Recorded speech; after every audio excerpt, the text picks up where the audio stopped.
قال النبي صلى الله عليه وسلم خيركم من تعلم القرآن وعلمه أو كما قال عليه الصلاة والتسليم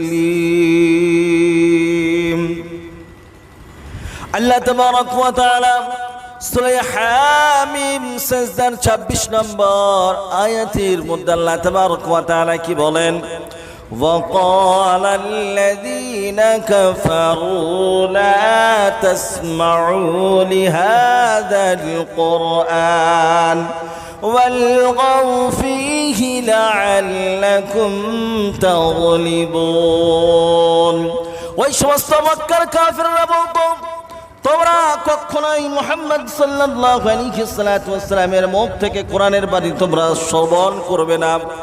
যদি তোমরা শ্রবণ করো সেই সময় তোমরা কি করবে? সেই সময় তোমরা হট্টগোল বাঁধিয়ে দিবে যাতে করে নবী সাল্লাল্লাহু আলাইহি ওয়াসাল্লামের এই সুন্দর বার্তাটা যেন পৌঁছাতে না পারে। আর তোমরা যখন এরকম হট্টগোল করবে তখন কি হবে? তোমরাই বিজয়ী হবে।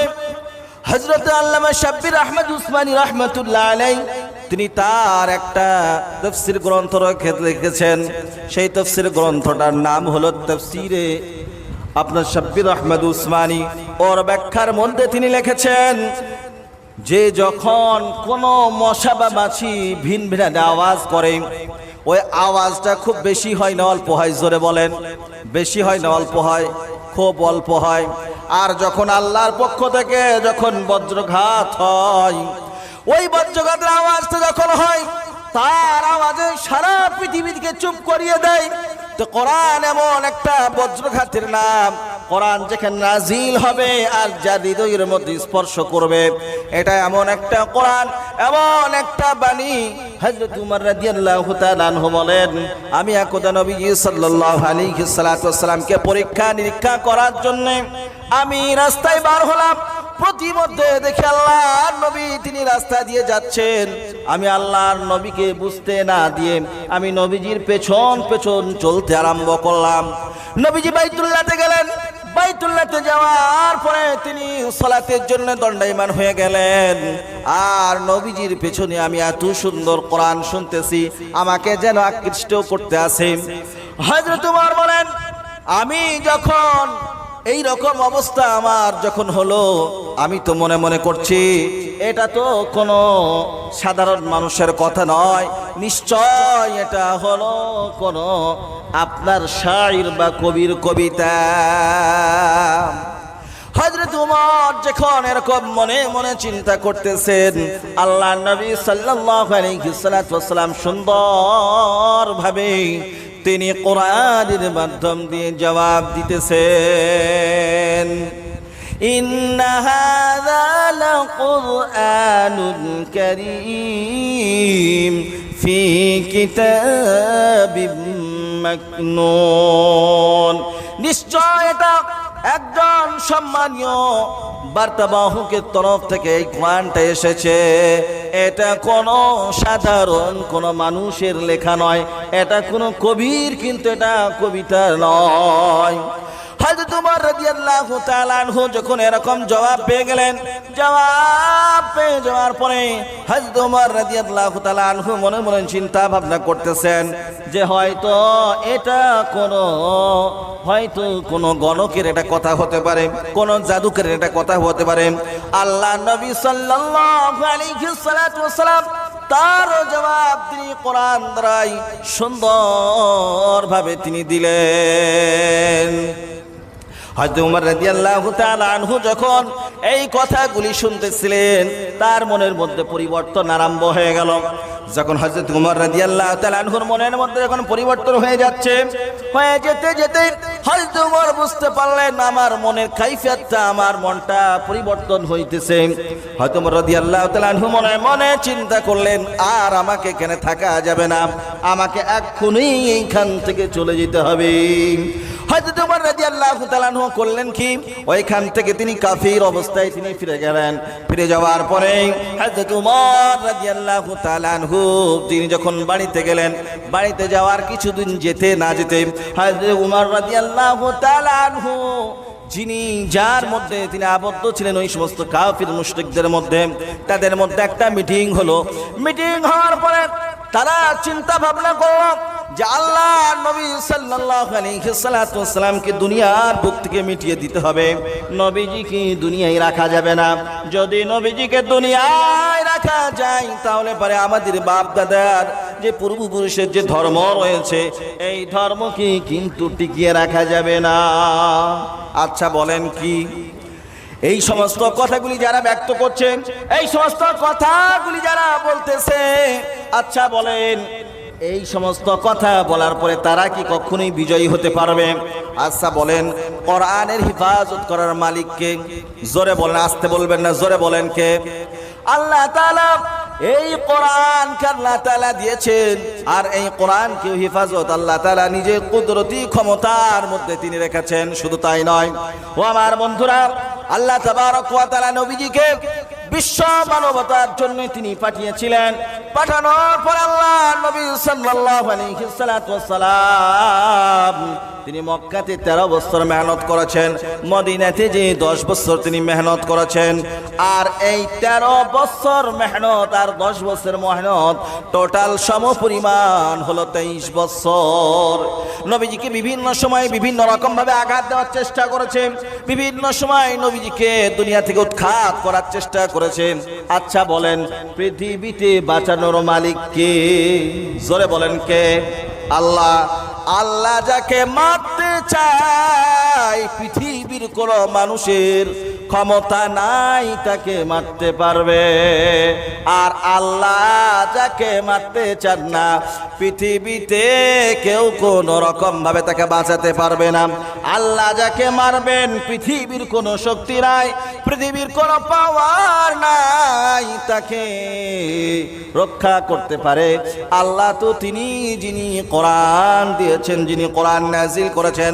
আল্লাহ তাবারক ওয়া তাআলা 12 নম্বর 14 সূরার নাম সূরা হাজার, আয়াত নম্বর 7, 14 নম্বর পারার প্রথম নম্বর পৃষ্ঠা 7 নম্বর লাইনের মধ্যে আল্লাহ তাআলা বলেন, ইন্না নাহনু নাযালনা যিকরা ওয়া ইন্না লাহু লাহাফিজুন।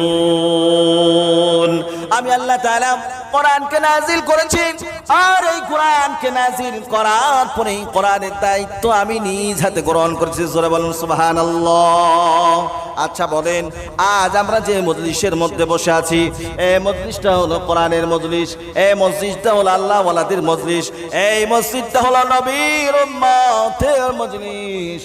এই মজলিসে আল্লাহ তাবারক ওয়া তাআলা সেই সমস্ত মানুষদেরকে বসার তৌফিক দেন যাদেরকে আল্লাহ তাআলা ভালোবাসেন। কথা ঠিক কিনা ভাইরা আমার? আল্লাহ তাবারক ওয়া তাআলা এই কোরআনের মজলিসে আপনাকে আমাকে বসার তৌফিক দিয়েছেন। নবীজি সাল্লাল্লাহু আলাইহি ওয়াসাল্লাম বলেছেন, ক্বালা নবী সাল্লাল্লাহু আলাইহি ওয়াসাল্লাম, কুন আলিমান আও মুতাআল্লিমান আও মুস্তামিআন আও মুহিব্বান। আল্লাহ নবী বলেন 4টা প্রকারের কথা, হয় তোমরা বড় বিজ্ঞ আলেম হও, আর তা নইলে তোমরা শিক্ষার্থী হয়ে যাও, আর তা না হলে পরে তোমরা আলেম এবং ওই সমস্ত ছাত্রদের কাছ থেকে তোমরা শ্রবণ করতে থাকো। আর 4র্থ নম্বরে যদি তোমরা তাও না পারো তাহলে পারে তাদের কি তোমরা মহব্বত করো। কি করো? জোরে বলে, তাদেরকে তোমরা মহব্বত করো, ভালোবাসো। এর বিনিময়ে কি হবে? আল্লাহ তাআলা দুনিয়া এবং আখিরাতে আপনার আমার নাজাত দান করবেন। কি দান করবেন? জোরে বলেন।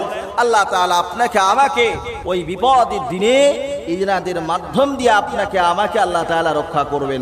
কাল কিয়ামতের দিনে মানুষ যেদিন তার গোনা নিয়ে পাগল হয়ে থাকবে, যে সমস্ত উলামাদেরকে আপনারা ভালোবাসছেন, যে সমস্ত আলেমদের সঙ্গে আজকে আপনারা মহব্বত করছেন, এই সমস্ত আলেমরা কাল কিয়ামতের দিনে আপনি যখন অসহায় অবস্থায় থাকবেন, আপনার টাকা, আপনার পয়সা, আপনার দান খায়রাত এগুলো দিয়ে তারা বিভিন্ন রকম ভাবে উপকৃত হয়েছে।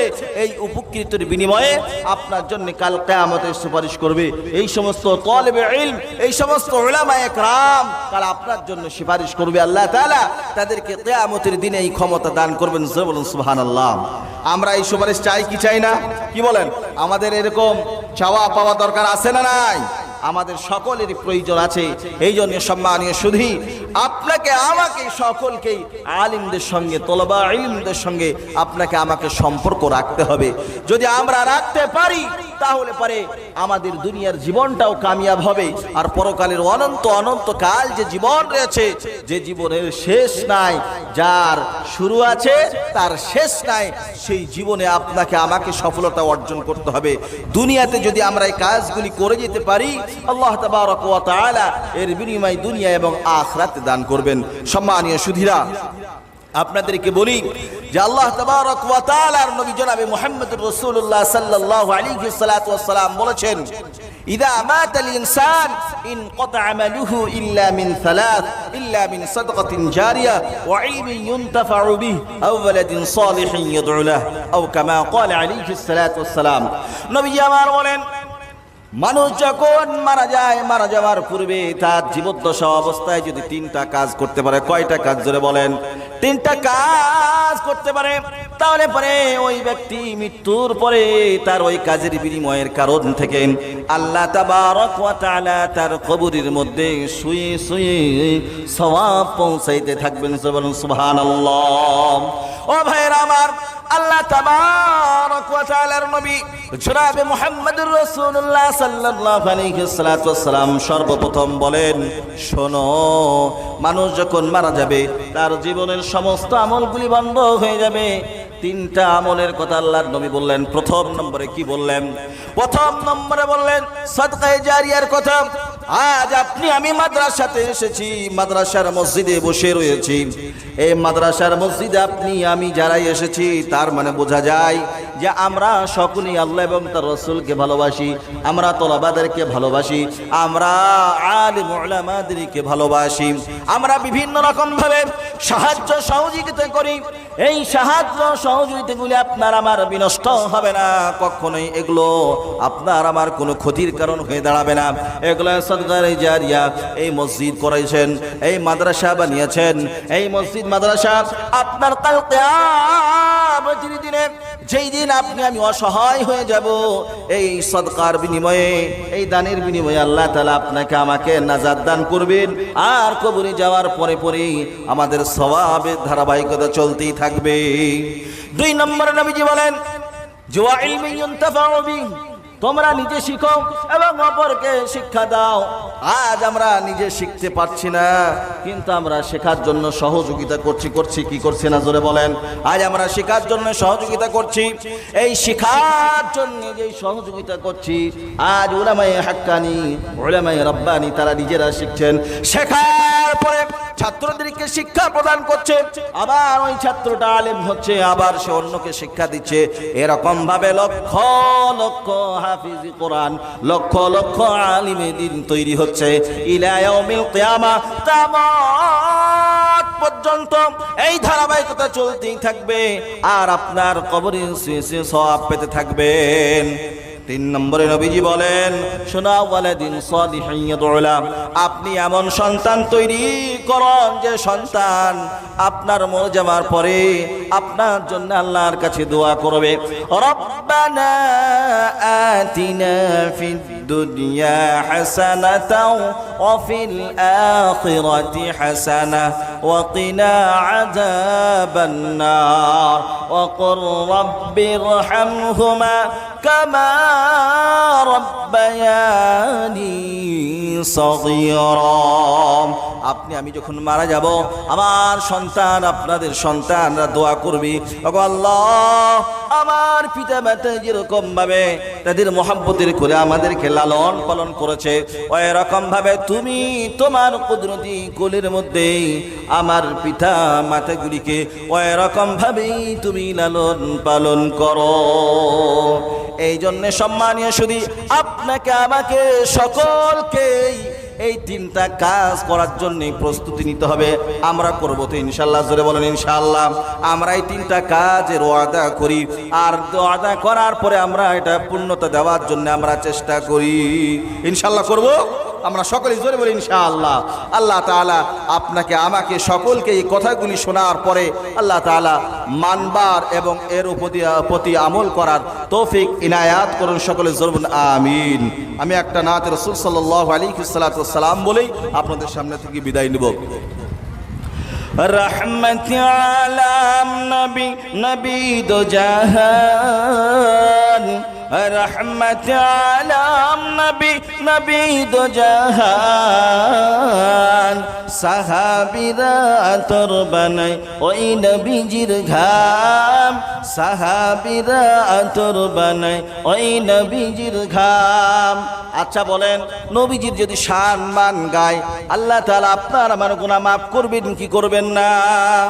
আমরা শুধু এতটুকু বলতে থাকবো যে ওই নবীজির ঘাম। আমি যখন বলবো রহমত আলম নবী নবী দু জাহান, সাহাবীরা আতর বানায় ওই নবীজির ঘাম, আপনারা কি বলবেন? সাহাবীরা আতর বানায় ওই নবীজির ঘাম। रहमत आलम नबी नबी दो जहान, रहमत आलम नबी नबी दो जहान।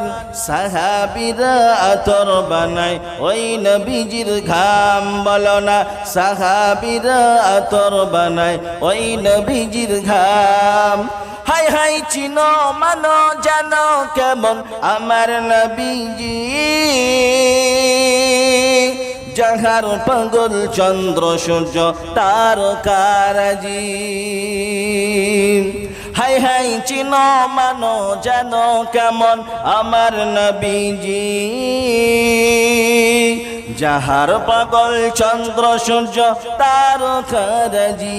বাবা আর শুনবানি সুন্দর কাহিনী, তোমরা আর শুনবানি সুন্দর কাহিনী। জন্নতের রুমে রুমে লেখা নবীর নাম, বলো না জন্নতের রুমে রুমে লেখা নবীর নাম। বলো রহমত আলম নবী নবী দো জাহান, রহমত আলম নবী নবী দো জাহান। সাহাবীরা আতর বানায় ওই নবীজির ঘাম, বলো না সাহাবীরা আতর বানায় ওই নবীজির ঘাম। উস্তুনে হান্নানা একটা খেজুর গাছের নাম, যাকে ধরে খুতবা দিতেন রাসূল আকরাম। উস্তুনে হান্নানা একটা খেজুর গাছের নাম, যাকে ধরে খুতবা দিতেন রাসূল আকরাম। গাছটা নবের বেরাহে কাঁদিতে রহে, গাছ নবের বেরাহে কাঁদিতে রহে। হতবাক হইলেন যত সাহাবাই کرام, বলো না হতবাক হইলেন যত সাহাবাই کرام। বলো রহমত আলম নবী নবী দো জাহান, রহমত আলম নবী নবী দো জাহান। সাহাবীরা আতর বানায় ওই নবীজির ঘাম। আমরা মানুষ হতভাগা নবী চিনি না, পশু পাখি নবী চিনে করিল কান্না। যে চিনেছে সে পেয়েছে, যে চিনেছে সে পেয়েছে, পাহাড় পর্বত গাছপালা দিয়েছে সালাম। রহমত আলম নবী নবী দো জাহান, রহমত আলম নবী নবী দো জাহান। সাহাবীরা আতর বানায় ওই নবীজির ঘাম, সাহাবীরা আতর বানায় ওই নবীজির ঘাম। আসসালামু